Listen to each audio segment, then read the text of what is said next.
for too long. We're stuck in a culture of just talking and never thinking we have the solutions to the problems around us. We always think someone else has the solutions. We don't want to get our feet dirty. We always want others to be the ones standing up. And fortunately, the reality to this is, if you choose to turn a blind eye today on another person's problems and choose to focus on your own success, that person could be the very person to rob you, to steal from you, to steal your treasured possessions. If you choose to neglect the problems we are facing now, these very problems will affect you in years to come. But if you choose to do something now, you could be part and parcel of the change that you seek and make a better Malawi. I know some of you in here are idle because you feel like you don't have enough resources. You don't feel motivated. You simply cannot be bothered. But I want you to know something this afternoon. You are shaping the future of this country in either standing up or not. You are shaping the future of this country in either standing up or not. I want to share with you my story. 2 years ago, when I was 21 years old, I went to a peri-urban area called Ntiliza village, close to where I reside. I came face to face with the gruesome reality of poverty. Finding young boys and girls unable to go to school because of a 50 kwacha. Finding elderly, frail women going a week without food. Families with 10 children crammed in a one-bedroom house and sleeping on top of each other as if they were already dead. What I saw was painful. It was beyond human imagination. It made me cry. But my tears were not enough to change the situation at hand. I realized that there was a need to stand up, to come face to face with this giant. But I didn't know how. I was still in school. I felt young. I felt inadequate and under-resourced. But somehow, I had to start. So I decided to close my eyes and rise up above my own challenges and stand up for the people in Ntiliza village. So I decided to start out a business. I started selling secondhand clothes, and the proceeds helped me to start out 2 programs that are currently running. One called Capable Child, that is aimed at inspiring and motivating kids that have been rescued from the streets of Lilongwe. And the other one called Capable Women, where women are empowered through entrepreneurship training.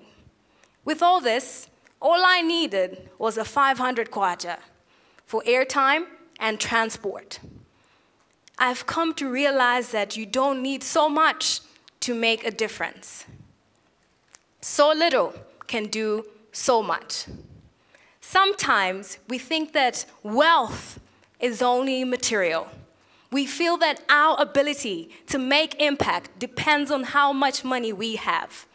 But in fact, wealth is relational. Who you know, how you relate with others, your relationship with them is wealth. So I have used my wealth to bring about wealth of knowledge and experience to people who would otherwise have not had any. I used my ability to connect with people to bring about solutions to those in need. I became a bridge between 2 people, the givers and those in need. Sometimes we think that helping is all about giving things, giving money. But helping is addressing a need. It is to help people to help themselves. And one of the biggest needs in our society is the need for vision and purpose. Dr. Miles Monroe once said, "The greatest tragedy in life is not death, but a life without a purpose. I know some of you in here have got the capacity, the ability to be able to help others find purpose. It is these small things in life that are able to make impact. You'd be surprised how much impact this can make. This young boy you see in the picture, his name is Jabi. I met him last year in the streets of Lilongwe. He's age 17. He'd been in the streets for 5 years. He started asking for alms at the age of 12. He said home was abusive. There was nowhere to go. There was no hope. His dreams were shattered. His life was full of pain. His life was full of bitterness. But I decided to become friends with him. It is through this friendship that he started to open up. And I started to encourage him, to motivate him. And slowly, I saw that hidden potential that was buried because of hopelessness began to bud up. I saw this boy with hope. That hopelessness was gone. He was now motivated. He decided that there was a reason to go back to school. See, because I encouraged him, he decided to go back to school. Imagine if I had decided to turn a blind eye on this young boy and say he's just some other street child.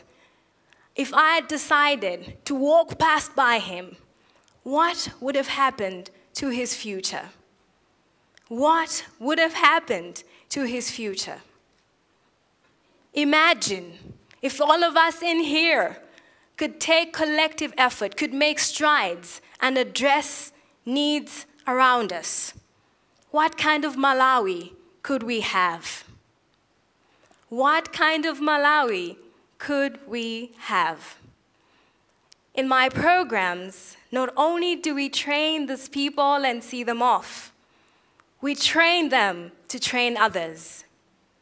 We train them to multiply. These two women here were trained, but this young lady, she's a business person, her name is Duamvula, and after the training, they've been able to train 15 more other women who are not in my initiative. And therein lies true change. The change becomes contagious. We've also had kids that we've inspired from the streets of Lilongwe, that we've motivated, that have also been able to inspire their peers to go back to school. I am just like you.